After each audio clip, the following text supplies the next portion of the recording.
നമ്മുടെ ദർസിലെ അസിസ്റ്റന്റ് ഉസ്താദ് റാഷിദ് ഫൈസി അവർ, നമ്മുടെ സമാജത്തിൻ്റെ കരുത്തനായ പ്രസിഡന്റ് ബഹുമാനപ്പെട്ട സലീം മുസ്ലിയാർ, TTSAയുടെ കരുത്തനായ ജനറൽ സെക്രട്ടറി പ്രിയപ്പെട്ട അബ്ദുൽ ഹക്കീം മുസ്ലിയാർ, മറ്റ് സമാജത്തിൻ്റെ പോഷക ഘടകങ്ങളിലെ ഭാരവാഹികളായി നാം ഒരുമിച്ച് കൂടിയത് അള്ളാഹുവിൻ്റെ ഭവനത്തിൽ തബ്ലീഗ് ത്വലബയുടെ പ്രഥമ യോഗത്തിൽ അള്ളാഹിൻ്റെ ദീന് പറഞ്ഞു കൊടുക്കുന്ന ഒരു മജ്ലിസിന്റെ പ്രാരംഭം. തബ്ലീഗ് എന്ന വാക്കിന്റെ അർത്ഥം പരിശീലനം എന്നർത്ഥം. തബ്ലീഗ് ത്വലബ, വിദ്യാർത്ഥികളുടെ പരിശീലനം, അതാണ് വാക്കിന്റെ അർത്ഥം. സാഹിത്യ സമാജം, കലാപരമായ കഴിവുകൾ അടഞ്ഞു കിടക്കുന്നത്, ഒതുങ്ങിക്കിടക്കുന്നത് പുറത്തേക്ക് പുറത്തള്ളാൻ ഒരുക്കപ്പെട്ട വേദിയിലാണ് നമ്മൾ ഒരുമിച്ച് കൂടിയിട്ടുള്ളത്. ചരിത്രത്തിന്റെ താളുകൾ പരിധി നോക്കിയാൽ ഇന്ത്യ രാജ്യം ബ്രിട്ടീഷുകാരുടെ കൈകളിൽ നിന്ന് സ്വാതന്ത്ര്യം നേടിയെടുക്കാൻ 1947 ആഗസ്റ്റ് 15 അന്ന് ഇന്ത്യയുടെ പ്രഥമമായിട്ട് ബാപ്പുജി അദ്ദേഹത്തിന് എല്ലാവരും തെരഞ്ഞു നടക്കുകയാണ്. അദ്ദേഹം ചെങ്കോട്ടയ്ക്ക് മുകളിൽ ഇന്ത്യയുടെ ആ ത്രിവർണ്ണ പതാക ഉയർത്താൻ വേണ്ടി ആളുകൾ ബാപ്പുജിയെ പ്രതീക്ഷയോടെ കാത്തിരിക്കുമ്പോൾ അദ്ദേഹം തെരുവോലങ്ങളിൽ അർദ്ധനഗ്നനായിട്ട് ചെരുപ്പില്ലാതെ ഓരോ പ്രദേശങ്ങളിലൂടെയും നടന്നു പോവുകയാണ്.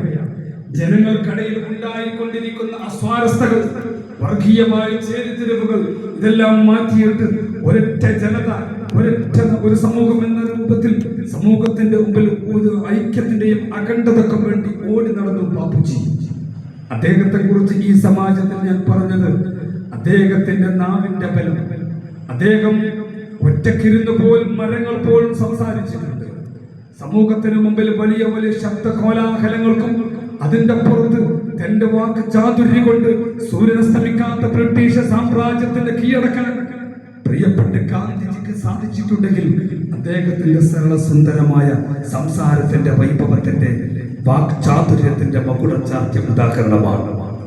ചരിത്രത്തിന്റെ താളുകളിൽ വലിയ വലിയ നേതാക്കന്മാർ അവരുടെ പ്രസംഗ വൈഭവം കൊണ്ട് തന്റെ ആദർശം നിഷ്ഠയോടുകൂടി സമൂഹത്തിന് മുമ്പിൽ പ്രതികരിച്ചിട്ടുണ്ട്. ബക്കിംഗ്ഹാം കൊട്ടാരത്തിലേക്ക് ജോർജിന്റെ മുഖത്ത് നോക്കിയിട്ട് ഈ രാജ്യത്തിന് സ്വാതന്ത്ര്യം വേണമെന്ന് പറയാൻ മൗലാന മുഹമ്മദ് അലി ഇന്ത്യ രാജ്യത്തിൽ നിന്ന് കടന്നുപോയപ്പോ അഡ്വക്കേറ്റ് ഡിഗ്രി കൊണ്ട് അദ്ദേഹം പ്രസംഗ പീഠത്തിൽ വെച്ചുകൊണ്ട് ഹോണറബിൾ ജോർജ് എന്ന് വിളിച്ചു പറഞ്ഞുകൊണ്ടിരിക്കെ അദ്ദേഹം പിന്നീട് പറഞ്ഞ് അവസാനം ഞാൻ ഈ നിൽക്കുന്ന പ്രസ്ഥാനം, ഞാൻ ആ ഉദ്ദേശിക്കുന്ന ആശയം, ഞാൻ നിങ്ങളുടെ മുമ്പിൽ അവതരിപ്പിക്കുന്ന അവതരണം പ്രൊഫറ്റ് മുഹമ്മദ് മുസ്തഫ സല്ലല്ലാഹു അലൈഹി വസല്ലം, പ്രവാചകൻ മുഹമ്മദ് നബിയുടെ സമത്വ സുന്ദരമായ മാർഗത്തിന്റെ പാതോദയമാണ് കാണിച്ചു തരുന്നത്.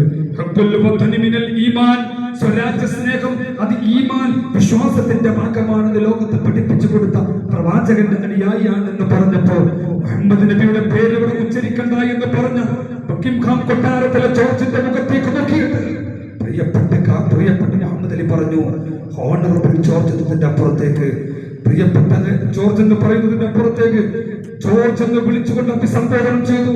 അദ്ദേഹത്തെ പിടിച്ചു കൊണ്ടുപോയിട്ട് അദ്ദേഹം ഇന്ത്യ രാജ്യത്തിലേക്ക് സ്വാതന്ത്ര്യമില്ലാതെ കടന്നു പോവുകയില്ല, അല്ലെങ്കിൽ 6 അടി മണ്ണാണ് എനിക്ക് വേണ്ടതെന്ന് പറഞ്ഞപ്പോ താൻ മരണപ്പെട്ടു പോയപ്പോ തന്റെ ബാഗിൽ ഒരു പൊതി കണ്ടെടുക്കുകയും ആ പൊതി ഇന്ത്യയിൽ നിന്ന് കൊണ്ടുപോയ മണ്ണ് വിരിച്ചുകൊണ്ട് ബൈത്തുൽ മുഖദ്ദസിന്റെ ഖബർസ്ഥാനിൽ കൊണ്ടുപോയി മറവ് ചെയ്യപ്പെട്ട മഹാനായ മനുഷ്യയായിരുന്നു മൗലാന മുഹമ്മദ് അലി ജൗഹർ. അദ്ദേഹം എന്തുകൊണ്ടാണ് ലോകത്തറിയപ്പെട്ടത്?